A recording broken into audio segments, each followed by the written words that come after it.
All right, everybody. Shalom and welcome. It's great to be with you here. Just going to hit the live stream on the good folks here at the Instagram. Just 1 second. I'll take 1 second here. And that's right. We'll do that. Audience, public. Okay. Great, everybody. So great to be with you. Such a pleasure and honor to be with you right now. And I am broadcasting live from Judea and the land of Israel. And it's so awesome and blessed to be part of your life. I would love to hear from you. So wish me a Shabbat Shalom. Please, in the comments section, write Shabbat Shalom and where you're from so that we can get a sense of the blessings that we need to send out to the world.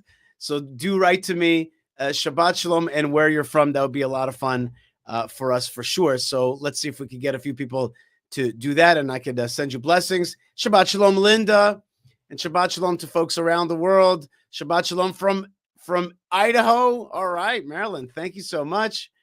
Just 1 second. I'm still trying to get that Instagram to go. It just has a hard time sometimes. That funny little Instagram, like you hit the go live button, it just doesn't go. Why is that? Why doesn't do that? Well, okay, there you go. That's their problem. Shabbat Shalom to all the folks. Today, Elazar is with me, and he's going to be, he's my producer, so he's putting up Shabbat Shalom messages from all over the world. Shabbat Shalom from Australia. All right. Shabbat Shalom from Namibia. All right. Levi Destiny Angelos. Okay. Shabbat Shalom to you and your family from Yocheved. Thank you very much. And it's great to have you guys. Shabbat Shalom from Texas, from my brother, Mike Isley. The Israel-Texas nexus, we know about that, and it's great to be with you, Mike. All right, from London, we're getting blessings. We're getting blessings from all over the world. Last try for this folks at Instagram that just has sometimes a problem. Who knows why that is? Just a funky button set there on Instagram. Anyway, all right, folks, Shabbat Shalom to New Zealand. Shabbat Shalom to all the good folks. Shabbat Shalom to Chicago. All right, very good. Now, let's take a break from the Shabbat Shaloms. Shabbat Shalom to South Carolina. Let's take a little break from the Shabbat Shaloms. And I want to do a little review with you about some of the great stuff that came out this week. And it'll be little blessings for us that we could, show you some of the important things that have been put out this week. Let's see first, because at the end of the week, we like to do some positivity. Am I right? We got to do a little bit of positivity. Let's hear some positivity from the famous professor out at Stanford, Victor David Hanson, and how he sees the situation.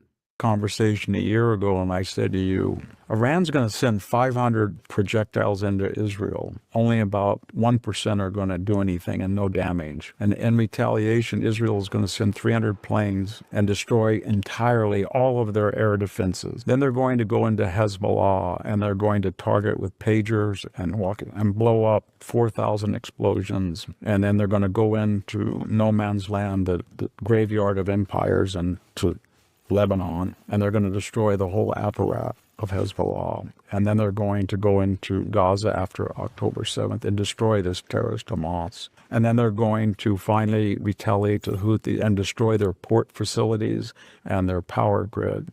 And then, oh, by the way, they're going to so weaken Iran and so weaken Hezbollah that the Syrian Assad archenemy of the United States is going to fall. No one would believe you. And that's where we are now. Okay, so I really like that a lot. I like the energy that Victor David Hanson puts out there, and it's a very positive outlook on the situation in the Middle East. Sometimes I get a little depressed. I'm like, we haven't destroyed Hamas totally. We haven't destroyed them totally. And sometimes I think to myself, we still have hostages and we still have jihad amongst us. But Victor David Hanson, from his perspective, Israel has weakened Iran, has all but destroyed Hezbollah. The Syrian regime has fallen. And so many good things have come out through October the 7th. That tragedy is also an opportunity. And from the outside, it's obvious that Israel is growing in strength in this region. And that is a good thing. That is a very good thing and a very godly thing. We have to be very thankful for it and still push for more, because this is a time of opportunity and more can be done. More can be done about the destruction of evil in this region with the help of God and with the help of a strong Israel. But thank you very much, Victor David Hansen, for that perspective. Let's get another perspective. That this time is from the Arabs in Gaza. And one of the things that we hear all the time is how sad the life is in Gaza and a lot of blame on Israel, but very little blame on the people that deserve the blame, and that's the jihadis and the Arab countries that won't take in Arab refugees. Here's an Arab talking about how he sees the situation and how he would like to see the other countries receive their refugees and just open the door. مش هتحلنا، لو كانت بدها تحلنا كان حلتنا من البداية. الدول العربية من 2014 بتحاول تعمر في غزة، الدعم الخارجي ما عمل ولا شيء غير الأبراج القطرية. غير هيك. Okay, so like he's angry not at Israel, but at Arab countries for not providing a solution, for not letting him have a decent life in their borders. ما عملناش شيء ولا حلونا في أي شيء. قصة الخيام هتطول أكثر من المدى المطلوب. والله احنا بنطالب بفتح الحدود لأنه بطل في إلنا. So for God's sakes, we demand that the borders be open. We demand that we've had enough, and we want the borders open into our neighboring countries. We deserve to live a decent and normal life. Give us an opportunity to live in that normal life right next door, like you guys live. And let's see what countries would let have talked about taking Gazans in. Scotland, Spain, Australia, Ukraine. There's a big discussion now about Ukraine as well. Okay. What about Arab countries? I had a gentleman, a rabbi, writing to me recently, and he said, what about North Africa? What about Libya? What about Algeria? They could take 2 million refugees, and the countries would only have a stronger economic matrix. So here's an Arab being like, just open the doors. Did I even mention Syria? Did I ever mention Syria? I didn't mention Syria. Oh, what about Canada? Okay, some people write to me. They say, we don't want the so-called Palestinians in Canada. Okay. The point is that they can't continue to live in destroyed Gaza. They're angry at Hamas, and they're angry at the Arab countries. And the Arab countries could give them a solution. Saudi Arabia can give them a solution. Jordan, the Palestinian state, could certainly give them a solution. That's right. There you go, Jordan. That's right. So that's the solution. There is an easy solution. You just have to stop using the Arabs as pawns in your jihadist game against Israel. And the Europeans, they need a different word, these guys. These cynical chess players who just want to use these people as pawns. They don't care what they actually need. Let's keep watching. لا راس مال نشتغل فيه ولا حياة. أنا مخلص توجيه ومتعلم معدل 97 بسط خضرة قاعد. Here's the guy. He says, I'm actually well educated. I should have a decent life. But I work at a vegetable stall, even though I could have really had a decent opportunity. Why? Because there's no opportunity here. هذا حل، هذا منطق يعني. الآن أو مقبلا الحدود هتنفتح إن شاء الله. ما فيش شيء هيضل مغلق. وإن شاء الله بصير لنا إمكانية للسفر في الخارج. هم أصلا بدهم يطلعوا من القطاع، هينتقلوا على مرحلة ثانية الحين. We want to leave the Gaza Strip and we want to go on with our lives. That's what we want. We just want decent opportunities. We don't want to be pawns of the jihad, of the Hamas, or the Europeans who are just cynically playing with our lives. We want real life. Just give us real life. يعني الحين على منطقة جغرافية أخرى يشتغلوا فيها. Okay, we can go in another place and have opportunity. Just open the doors and let us have a decent life somewhere else. And whenever you hear about how bad Israel is, just understand that the people who say that, they just want to destroy Israel, and they don't give a darn about these people's lives. They don't give a hoot. They just don't. They want to see them. They want to use them as pawns to fight against Israel, because their real problem is not, Arabs not having a decent life. They don't care about that. All they care about is destroying Israel, shrinking Israel. They're addicted to shrinking Israel. They still got those Nazi instincts that they're fighting off, and they're happy to use other people. So Arabs are speaking out. So we first had Victor David Hansen talking about the real situation out there. Now we see that Arabs themselves are asking for different opportunity. And that's not all. There's people, Arabs, actually speaking out in the United Nations and making a stink, being like, you guys are just, again, using us cynically as pawns. Let's see Rawan Osman speaking at the United Nations. With the war in Gaza, so am I. My name is Rawan Osman. I'm half Syrian, half Lebanese. Since October 7th, I visited Israel 9 times, and I want to testify before God and you, Israel is not the problem. Last week, Israel buried Shiri Bibas with her children Ariel and Kfir. Hamas said they had been arrested. Forensic reports show they were choked to death in Gaza. But many who point fingers at Israel might do better to look in the mirror.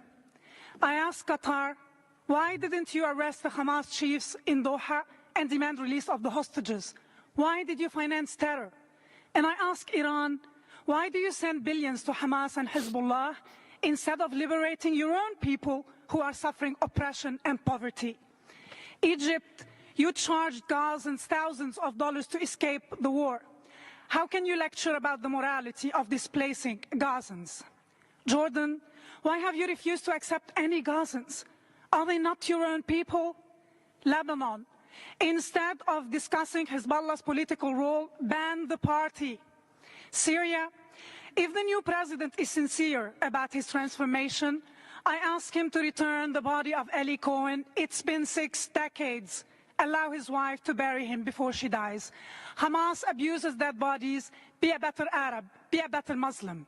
Thank you. Okay, very powerful video. Wow. Okay, that was a Syrian Lebanese woman, Rawan Osman, a very powerful speaker. And she challenged the other Arab countries. They're like, you make Israel into the bad guy. You guys are the bad guy. You guys allow jihadism to destroy our lives. Then you keep the borders closed. And so Arabs are starting to speak out. So I got you a video of Arabs in Gaza. Now Arabs at the UN, but I'm not done. This was all in this last few weeks. Listen to Luai Ahmed, okay, a Yemeni Arab speaking. There's a little preamble. You'll see the cynical Europeans talking against Israel, and then Luai Ahmed and how he sees it. Let's take a look together.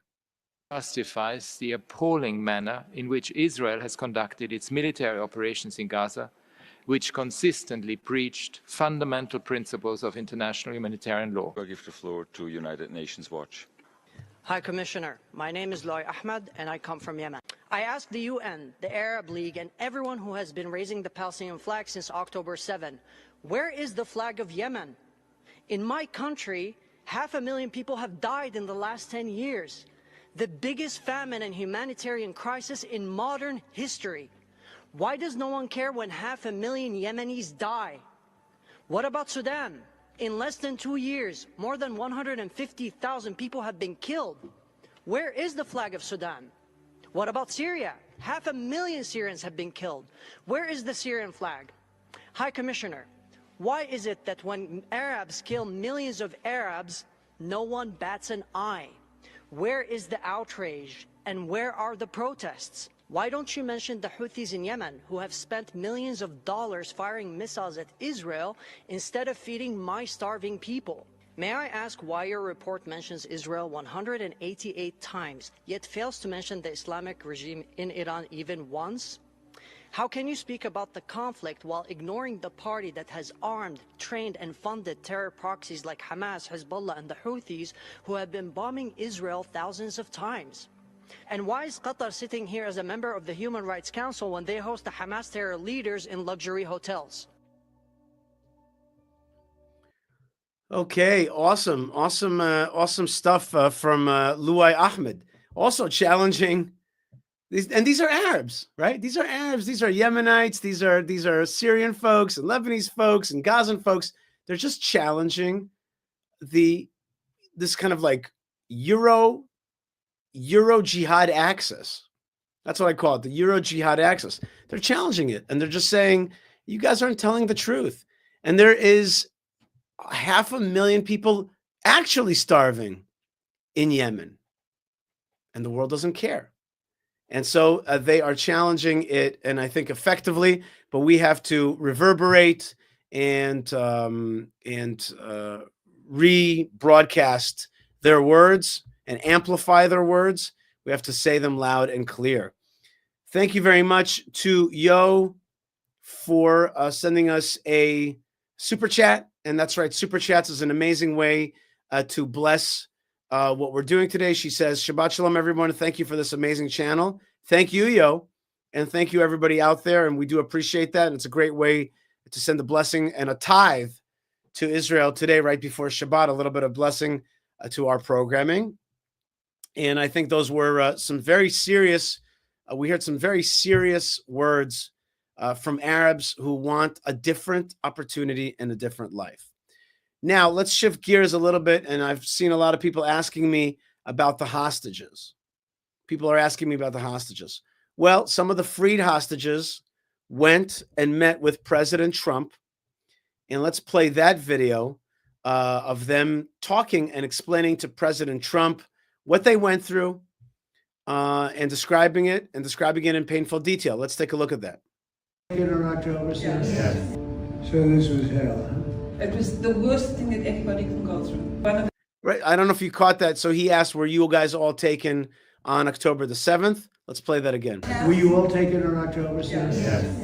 So this was hell, huh? It was the worst thing that anybody can go through. One of the days they handcuffed one of the boys that was with us, and when he came, and he brought a cutter, and he cut his hand and smiled. They used to eat in front of us while they starved us. It's a miracle. That you're living. Yes. I was kidnapped on 7 October. My wife and my 2 daughters been murdered on the same day. I was held in captivity 491 days. I've been suffered there from starvation, violence, and humiliations daily. One time they broke in my ribs, and it was so hurt that I couldn't breathe for 1 month. Thanks to President Trump, I'm a free man. I can hug my mother again. I can hug my brothers and sisters. I was moved 33 times, spent time in tunnels with no air to breathe, barely food, hardly any water, saw horrific torturing of hostages that I spent time with, and I am so grateful and thankful to be here because of President Trump and the administration's great efforts. As you know, they're all being released right now. We have so many hostages just waiting to be released. My little brother is still in there. My family and I myself, we believe you've been sent by God to release them. We think they could get out thanks to you. Yes. We are here because of you. We're alive and free people because of you. Yeah. Thank you very much. Wow. Thank you very much. Thank you so much. That's unbelievable. What a story. I've never had anything like this. I mean, I've saved a lot of people, but I've never seen anything like this where you lived under those conditions. Horrible stories. Not even believable. Thank you. We'll get them out. Okay, so those were very moving. That's a very moving video, but I have two feelings about it. On the one hand, it's amazing to see those hostages free, and it's amazing that they came to President Trump and that he received them at the White House. I thought that was very beautiful, and they were able to. I think there was also some kind of closure and psychological, PTSD. Like they suffered a lot, and just to be able to speak it out and to have the leader of the free world hear them, share their pain. I thought it was very beautiful, really. On the other hand, I want to tell you, and you're not going to hear this on other channels. And I know that, it's kind of like a little bit shocking the way I say these things. And I'm not trying to be shocking, I'm just trying to tell you my inner truth, which is, to me, that video, there's an element of it which is, to me, repugnant. What do I mean by that?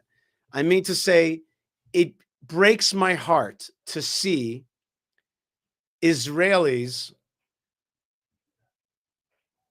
so broken, and yet the state of Israel was not able to liberate them. The state of Israel did not protect them from getting taken hostage, and it did not militarily release them. It was only able to release them through a horrific deal in which we paid off Hamas by giving them murderers. And then these guys, these hostages that did come out, the few that did, go to the White House and they thank President Trump, you got us out, please get the rest out. And that is not the way it's supposed to be. It's supposed to be that the state of Israel, the Jewish state, protects ruthlessly and adroitly and with full force and vigor. It protects its citizenry. And then if, God forbid, something like October 7th happens, Israel goes in, destroys the bad guys with vengeance and vehemence, releases who we can release, militarily, through strength, of course, through not feeding our enemies, not sending them so-called humanitarian aid, which there's nothing humanitarian about aiding the jihad. Remember that quote. There is nothing humanitarian about aiding Hamas or Hezbollah. And to me, to see those hostages there, and then finally one of the hostages handed a picture to President Trump where you saw 3 hostages, and they looked a lot like 3 Holocaust death camp survivors. And it was a cartoon. I don't like that. I wouldn't give that to President Trump. If I had to give President Trump a picture, it would be a picture of the Israeli Air Force bombing the enemies. It would be a picture of strength and pride, not of victimization. There is something a little too, and you might not like what I'm saying, there's something a little bit too victim-like in today's Israeli psychology. And I was speaking with a friend from Tel Aviv, and she was explaining to me how she was sad that the international left wasn't accepting us as victims as well. There is something of an addiction to wanting to seem like, to being portrayed as the victim and accepted as the victim. I don't want Israel to be seen as the victim nor accepted as the victim. I want us to be the strong force. I don't need to be in that posture where it's like, please accept me as a victim. That's not where we're supposed to be. Again, all the love and understanding to the people who went through a horrible experience of being taken hostage. And remember, those that came out are the lucky ones. Those that came out are the lucky ones. But we cannot become too enamored with this modus of being the victim. We actually have to crush our enemies and get back to being the respected and feared country that Israel is supposed to be. And that's what the Torah tells us as well. It doesn't say, and then people will accept you as the victim. No, it doesn't say that. It says, and then they will fear you and respect you. And you'll clear out the land from God hate, from Israel hate, and then you can make a presence for God in this lower domain. Being the victim is not a Torah value. And it's not really attractive either. It's just not attractive. And we got to get back to a more robust posture, a more robust posture. Kirk sent us a blessing, and that is, he sent us a super chat. Thank you very much, Kirk, and God bless you wherever you are. And thank you very much to all the good folks. And we're going to get to all of your comments in just a few minutes. But Kirk, I'm sending you special blessings from the land of Israel. And thank you very much for being part of what we're doing here. Actually, I wanted to offset or balance the video of Trump with the hostages with a different video. And that is a video of another hostage. And that is Agam Berger. And Agam did not go see President Trump, but she went to see a very powerful person, a very important person who's oftentimes forgotten. And that person is Joseph, the biblical Joseph. She went with the mayor of the Samaria Regional Council, with Yossi Dagan, to the tomb of Joseph to pray. And I have video of Agam Berger praying and telling us how she feels this hostage that's been released, who has become famous for keeping Judaism in the bad situation of being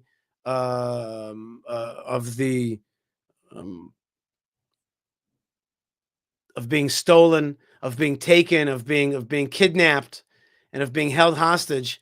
Well, she went to the tomb of Joseph to talk to him about talk to God through the biblical character of Joseph. Let's take a look at that video.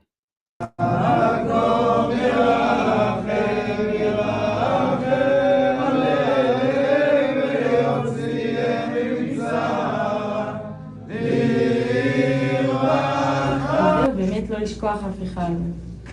הם צריכים אותנו, הם צריכים את התפילות שלנו, הם צריכים אותנו חזקים בשבילם. All right, so she says that we cannot forget any of the hostages. They need our prayers. They need us to be strong for them. And she says the phrase that Joseph said when he was searching for his brothers. He says, I'm asking for my brothers. I'm searching for my brothers. And she remembers the famous words of Joseph when she's at the tomb of Joseph.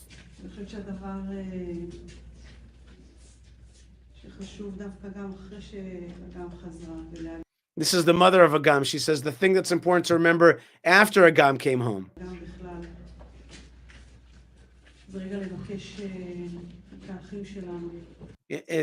That is to remember our brothers, in this tough moment, to remember them, to recall the people who have been forgotten. Because remember, Joseph is oftentimes forgotten. He was forgotten in a pit in the land of Israel, then in jail in Egypt, and now again he's kind of buried in what's become an Arab town, Shechem or Nablus.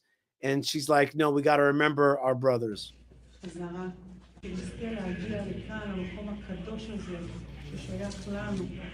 May we merit to come back together to this holy place, the tomb of Joseph, which belongs to us.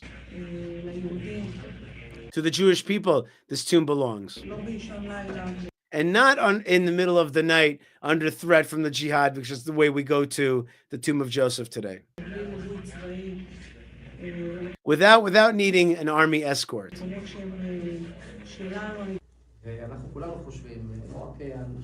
This is the mayor of the Samaria Regional Council, my friend Yossi Dagan.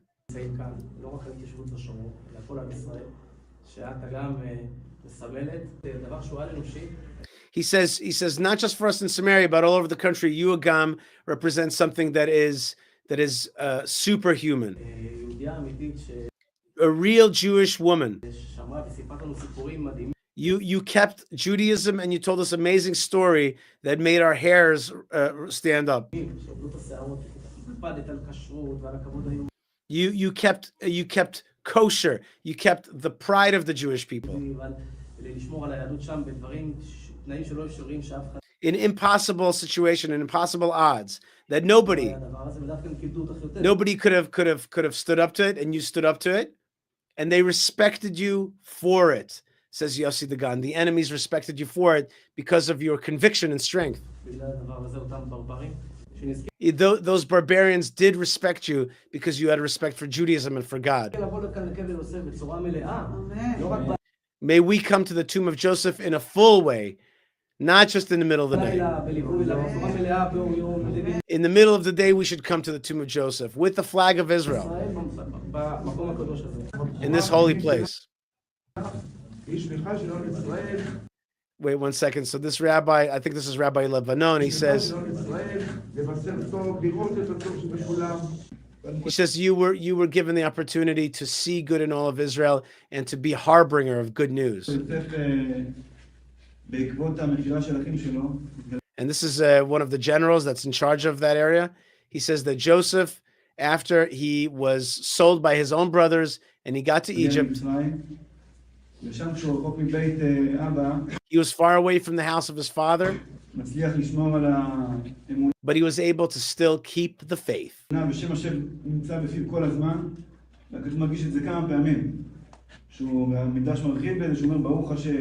Even though Joseph was left alone in Egypt, he was without his family, he still kept the faith and the yearning to reconnect the family.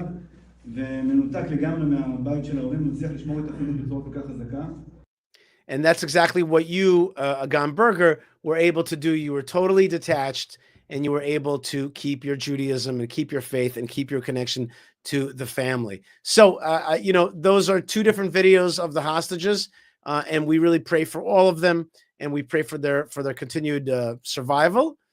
And I pray for Israeli strength, so that God bless President Trump, but that the Jewish state would liberate its own hostages in strength, and not through horrible deals that our enemies laugh at us and think that they will continue to have power to destroy us.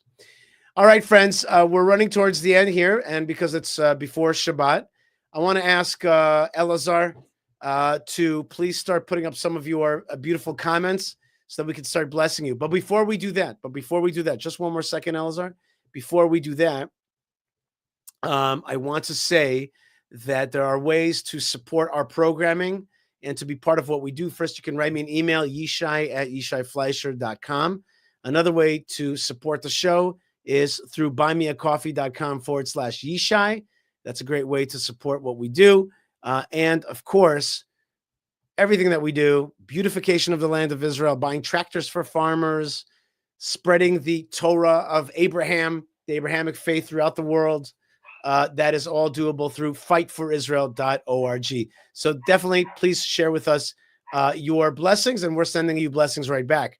Okay, Elazar, let's put out some of people's comments and send them blessings throughout the world. Shabbat Shalom from Australia, says Charmaine. I think we already did that one.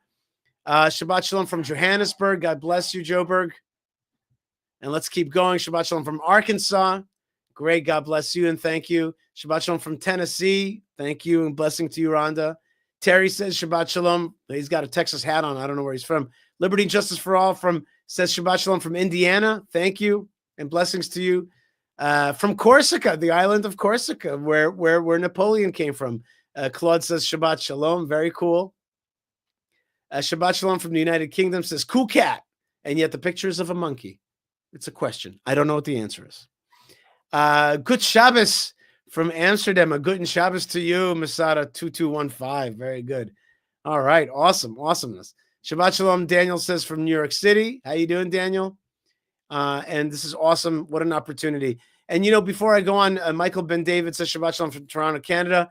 Before we go on, I just want to tell you that this Shabbat is Shabbat Zachor.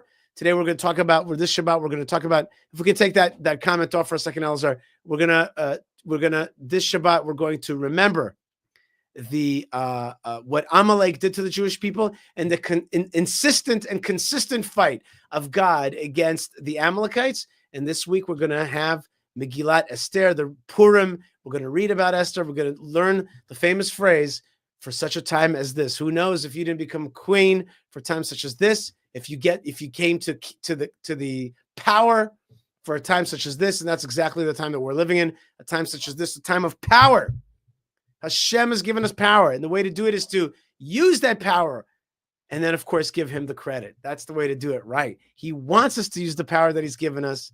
He wants us to be the people who liberate our hostages and destroy our enemies, and then look up to him and say, you have given us the strength.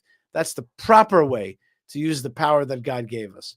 All right, let's finish up with a few more of your blessings. Shabbat Shalom from Pennsylvania, says Carla, and to you as well.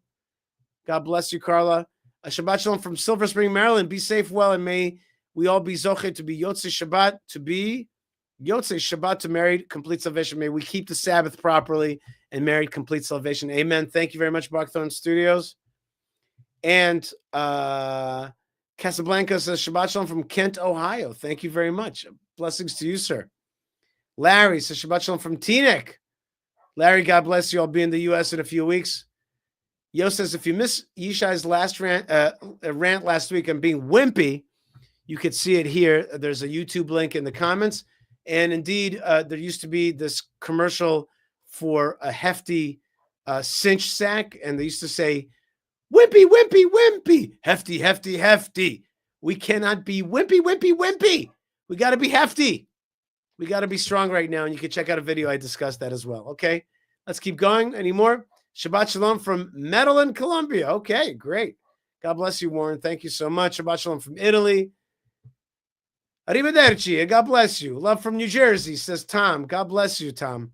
Can you believe it? I've actually never been to Italy yet. That is weird. I've never been to Italy, which is close by here, but maybe if God wills it, I'll be there one day.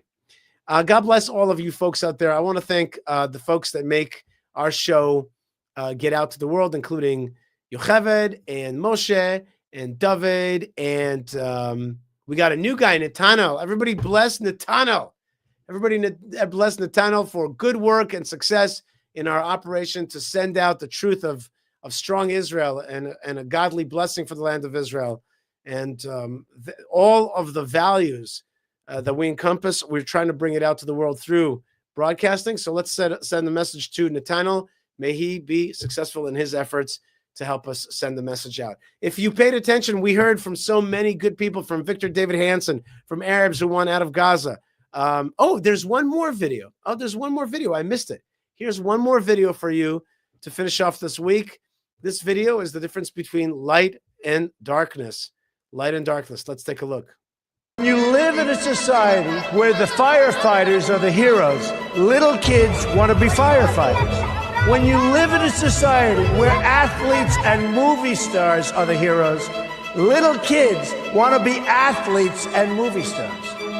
In Palestinian society, the heroes are those who murder Jews. We can't let this continue. We can't let this happen any longer. You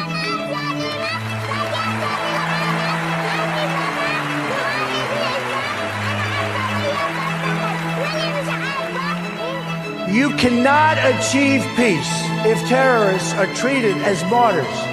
Glorifying terrorists is a tremendous barrier to peace. It is a horrible, horrible way to think. It's a barrier that can't be broken. That will end, and it'll end soon, believe me.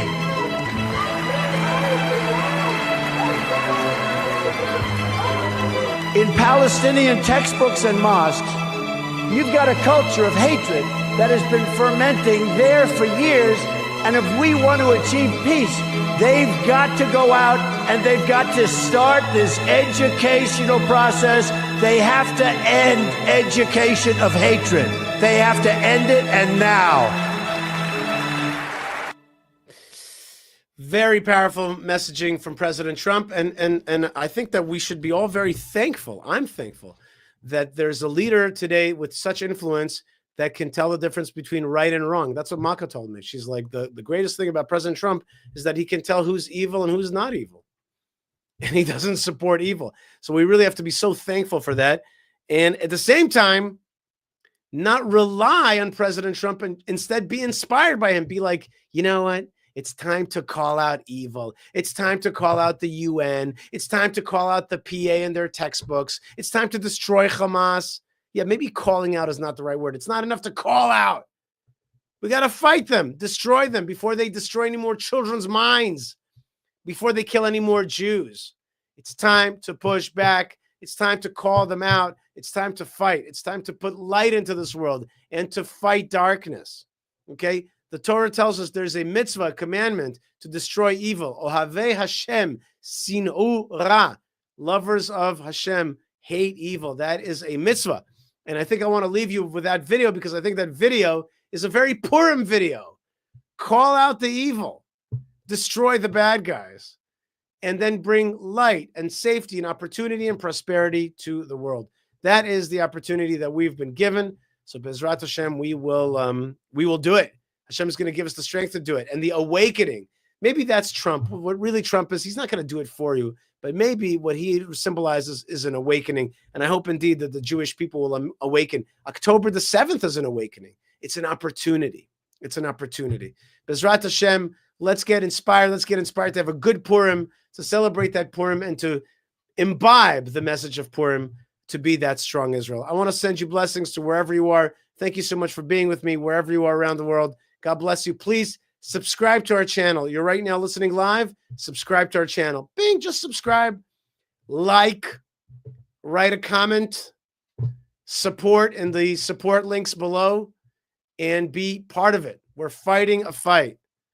And the evil ones are the ones getting the Nobel Prizes and the Oscar Awards. We got to push back on that. We got to give people the right prizes. Okay? And we got to push back against a world that's trying to flip the narrative upside down.